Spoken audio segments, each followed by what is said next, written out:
That was the nastiest play he ever did. He's an NBA MVP, a 10-time All-Star, a 2-time assists leader, and a 3-time scoring champion. At his peak, many considered him the greatest scorer of all time. So, just how good was prime James Harden actually? James was never supposed to play in the NBA. It's a miracle that he's even alive. His mother had several miscarriages, and after she finally gave birth to James, she nicknamed him Lucky. Harden grew up in Compton during the 90s drug wars, and to escape gang violence, James turned to basketball. But because he had asthma and loved fast food, James was usually the slowest and least conditioned kid in every game. Despite his tough upbringing and physical deficiencies, James loved to hoop, and he focused on becoming an elite ball handler and shooter. When he grew to 6'6", Harden's game blossomed. And as a high school senior, James became a McDonald's All-American. James Harden was an ugly ass kid.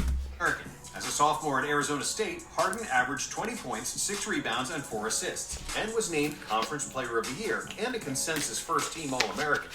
Going into the 2009 NBA Draft, Harden still looked a little chubby, and many scouts believed he had limited athletic potential. But after he dominated at the NBA Draft Combine, showing amazing agility and explosiveness, OKC selected him with the 3rd overall pick. Facts. Harden joined the most talented young team in the league, with KD, Westbrook, and Serge Ibaka. And real shit, son. That young team was nice, bro. High draft picks, James didn't have to wait long for the team to become successful. OKC won 50 games in his rookie season. Damn. And the next year, the Thunder made it to the conference final. But it was during his 3rd season when James started to become a big They eliminated my for Lakers, everyone man. in the NBA. Coming off the bench, Harden dominated opposing second units, averaging 17 points, 4 rebounds, and 4 assists, dominantly winning the 6th Man of the Year award. He was often compared to Manu Ginobili, another lefty 6'6" shooting guard who came off the bench, with a similar offensive style and passing creativity. In the playoffs, OKC dominated the West, losing just 3 games on their way to the 2012 NBA Finals. But at the biggest stage, OKC proved to be too inexperienced, and LeBron James wasn't planning on losing his 3rd NBA Finals. The Heat defeated the Thunder 4-1. And Harden was used as a scapegoat for the loss. Unlike Manu Ginobili, who was always... They was blaming James Harden for the loss? That's crazy. For clutch, I probably gotta watch the highlights. In the finals. He was shooting terribly and couldn't buy a bucket. Alright, yeah, never mind. Yeah, boy. Your ass was the scapegoat. And defensively, it was even worse. The media I'm gonna stop pausing, y'all. As a choker. But that was a one-dimensional look at things, because Harden was still really young. He also played with 2 ball-dominant players in KD and Russ, and Coach Scott Brooks was unable to fully incorporate all 3 of them. Still, OKC's core players were all under 25 years old, and everybody believed that the trio of KD, Russ, and Harden would become a dynasty. But when the offseason came, the Thunder's owner didn't want to pay the luxury tax, so he lowballed Harden on his contract extension. James wanted $60 million over 4 years, and OKC wasn't willing to go over 55. GM Sam Presti was then forced to trade Harden in what was one of the worst financial decisions in NBA history. Houston jumped on the opportunity to get one of the most talented guards in the NBA, and they got Harden for 20 cents on the dollar. However, some people still believed Harden was only good as a 6th man, and there were doubts about him leading his own team.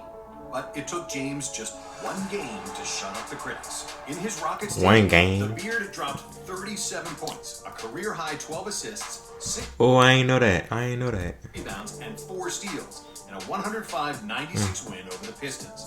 2 days later, he scored 45 points against the Hawks, and those 82 points were the most any player scored in his first 2 games with an NBA team.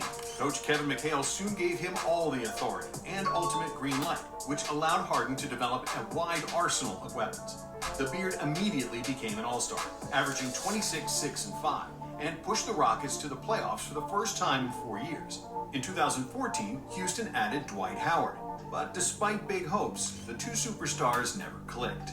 James wanted to push the pace as much as possible and used transition as an easy way to score points, while Dwight felt that he should get more touches in the post. But Harden forced the pick and roll, and he viewed Dwight as only a screener and a lob. Actually, Dwight's strengths, but the big man didn't want to be a role player. Despite Howard's wishes, it was clear who was the best player on the team. When he had the ball in his hands, Harden's game looked like a basketball 6th sense, dancing on the verge of talent and pure instinct. Harden developed all assets on the offensive game to absolute perfection. His Euro step was bad when he first came to the league, but he perfected it over the years and made it slower and more methodical. And it was soon the best Euro step in the NBA. The way Harden flailed his arms on drives, tangling the arms of defenders to draw a foul, was revolutionary, genius, and disgusting all at the same time. But the best aspect of his game was how the beard steamrolled to the basket, read the defensive reactions, and then in 1 millisecond made the perfect counter move. In 2015, Harden was named to the All-NBA First Team and finished second in the NBA MVP voting, behind Steph Curry. However, many people believed Harden was robbed, which was confirmed by the players, as James was later voted as the MVP by the Players Association. And even though the Rockets made it to the 2015 Conference Finals, it was clear that the relationship between their two superstars was dysfunctional. Almost as dysfunctional as deciding what to eat every day, constantly having to go out and buy groceries just to prepare tedious and boring meals. Well, look no further than Hello Fresh, who takes care of the meal planning and delivers pre-proportioned. You got me with that. Making money, bro. Picking up delicious homemade meals is a walk in the park. He did that shit smooth as a Visit bitch. the link in the description for this can't-miss opportunity. After a disappointing 2016 season that saw the Rockets get bounced in the first round, James and Dwight weren't on speaking terms anymore, and Howard was soon traded to Atlanta. For the 2017 season, the Rockets hired Mike D'Antoni as their head coach. D'Antoni was long aware of the power of the three-pointer, and with the blessings of the analytics team and GM Daryl Morey, the Rockets decided to shoot as many threes as humanly possible, modifying the 7 seconds or less offense he used with the Suns. That was worse than the D'Antoni Warriors. gave another meaning to the term run and gun. With over 40 threes per game, Houston broke the all-time NBA record in three-pointers attempted in a season, with 3,306 attempted threes. They Damn. shattered the previous record by 714, shooting 27% more threes than the 2016 Warriors. Harden thrived in this fast-paced offense, and because D'Antoni made him a point guard and had the whole offense running through him, James was stringing together triple-doubles like it was a video game. Due to the extremely high usage rate, Harden's numbers exploded. On December 31st, 2016, Harden recorded a triple-double with 53 points, 17 assists, and 16 rebounds in a 129-122 win over the New York Knicks, becoming the first player in NBA history with a 50-15-15 stat line. On January 27th, he dropped 51 points, 13 rebounds, and 13 assists in a 123. I ain't gonna lie, I missed that James Harden, bro. I missed this James Harden. Becoming the first player in NBA history with multiple 50-point triple-doubles in a season. The Beard finished the regular season with 22 triple-doubles and became the first player in NBA history to finish the regular season with at least 2,000 points, 900 assists, and 600 rebounds. James was the league leader in assists with 11.2 dimes per game and second in scoring with 29 points on average. Harden finished second in MVP voting behind Russell Westbrook, who averaged a triple-double for the year. Despite Harden's individual brilliance, in the second round of the playoffs, the Rockets were no match for Kawhi Leonard's Spurs, who defeated them in 6 games. On July 8, 2017, Harden signed a 4-year contract extension with the Rockets for $160 million, giving him a total 6-year deal with $228 million guaranteed, the richest contract in NBA history at the time. The Rockets added Chris Paul and PJ Tucker to the team, and suddenly, Harden had the most talented teammates since his last year in OKC. However, NBA skeptics believed Paul and Harden wouldn't be able to play together because they are both ball-dominant point guards, and that Harden's numbers would suffer because of CP3. But neither happened. Chris and James coexisted perfectly. Right, and the son. Rockets Damn, I wanted weren't them to win dependent on all. Harden to make every play because Paul relieved him. I wanted this team to beat the Warriors so bad, bro. Damn. Heavy ball handling duties, James started playing the best defense of his life, while still being the most dangerous scorer in the NBA. Then, on January 30th, with a 114-107 win over the Magic, Harden became the first player in NBA history with a 60-point triple-double. The Rockets finished the regular season as the #1 seed for the first time in franchise history, with a franchise-best 65-17 record. Harden won his first scoring title, averaging 30.4 points per game. The Rockets breezed past the first 2 playoff rounds to secure a matchup against the scariest team in the NBA, the defending champion Golden State Warriors. Despite Houston being the #1 seed, the Warriors' death lineup seemed unbeatable, and they were the heavy favorites to win the series. Still, after 5 games, the Rockets had a 3-2 series lead, and it seemed like they could do the impossible.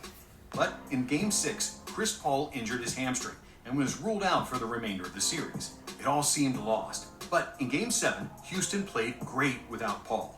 They limited the best offense in the NBA to just 43 points and held an 11-point lead at the half. Still got y'all ass But in the bounced. second half, the Rockets missed an NBA record 27 consecutive three-pointers, making just 7 out of 44 shots from deep. I'm not even a Rockets fan, bro. I just hated the Warriors so fucking much, bro. Kind of cold At the time. Harden and company lost the lead, the game, and the series. 1.5 of basketball. 2 games. Game 6 and 7. 1.5 of basketball. We just didn't have the same energy that we had in that first half. Our pace. It's extremely frustrating. But it wasn't all negative, because Harden was named the NBA Most Valuable Player, finally winning the award after 2 second-place finishes. Now, after the best regular season in franchise history, it was logical for the Rockets to lose some steam. However, nobody expected their complete downfall. For the 2019 season, Houston lost key defensive pieces in Trevor Ariza and Luc Mbah a Moute, and replaced them with Carmelo Anthony, who made their offense stagnant and their defense leak more than the Titanic. Damn. The Rockets were badly organized and disunited. And then they also lost Chris Paul due to an injury. With an 11-15 losing record and without their second-best player, it seemed like the Rockets would miss the playoffs. And then James Harden went ballistic. The Beard dropped 30 or more points in He went 32 Kobe mode. straight games. In 18 of those games, Harden scored 40 or more points. 4 times he had at least 50, including Damn. a 61-point performance at Madison Square Garden. James had a streak of 5 straight games over 40 points. And in a totally different 5-game stretch, he averaged 52. Harden finished the season averaging 36.1 points, 7.5 Damn. assists, and 6.6 rebounds, becoming just the 4th player in NBA history to average 36 points per season, after Chamberlain, Jordan, and Elgin Baylor. During So his what historic happened, season, bro? the Beard Like, changed damn. basketball forever. Before 2019, Harden's left drive was arguably the most devastating offensive move in the entire NBA. The sheer volume of his drives put constant pressure on the defense, and his playmaking brilliance limited the amount of help the teams could send at. Perfect ball control and silky dribbling, combined with exceptional strength and an elite first step, allowed Harden to create an advantage right at the start of the action. You knew he was going to go left 80% of the time, but because he'd do something else the other 20%, you couldn't cover him. Even if everything failed, his head feints and foul drawing would bail him out. And that's what made him an ultimate scoring machine. But in 2019, Harden was no longer using the left drive as his primary source of offense.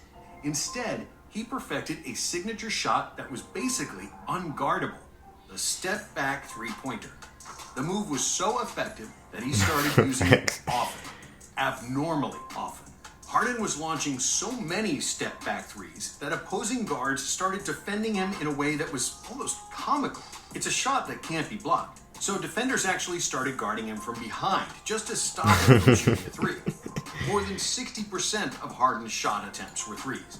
And because I ain't of his gonna lie, ability to son. rise from any part of the court at any time, James Harden did influence. He did influence a lot of kids to do that shit. Cause I started doing it. create an outside shot Every damn time. he wanted, he reached a new level of offensive wizardry. And with the insane numbers, the barrage of threes, and the second highest usage rate in NBA history, the Rockets started to win games, and were actually better without CP3. Harden's isolations were the beginning and end of all the Rockets' actions. They always but it fall was all into part of a team selling that concept. shit. And it wasn't like he was just jacking up shots while others stood in the corner.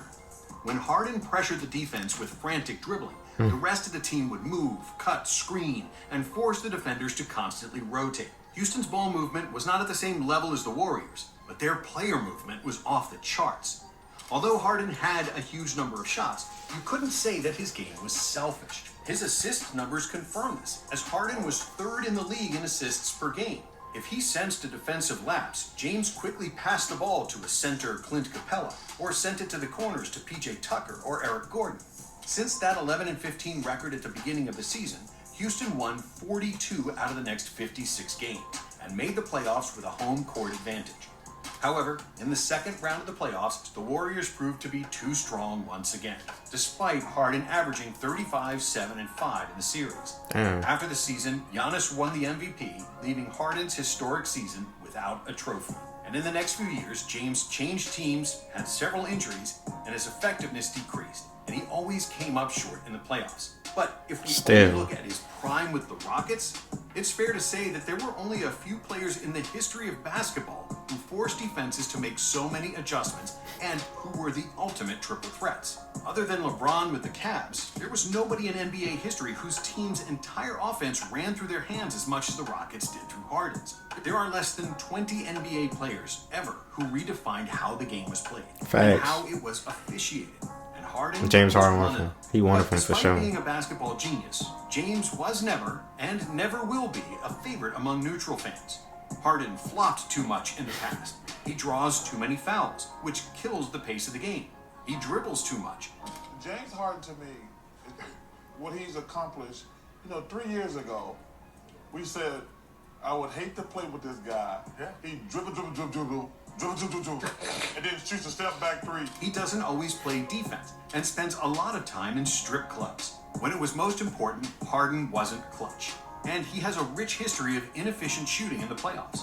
Though he hasn't worn a ring, there's no denying that Harden is a brilliant basketball player. Out of all shooting guards ever, only Jordan, Kobe, and D-Wade had better careers than James. I'm about to say, because some people saying James Harden better than Wade. Y'all better get the fuck out of here with that shit. Even if you dislike him, you have to admit that prime James Harden was a basketball innovator and one of the best offensive players of all time. Facts. I enjoyed this video, y'all. Get this video, like, comment, and subscribe for your boy Heem. I love y'all. See you on the next one. Peace.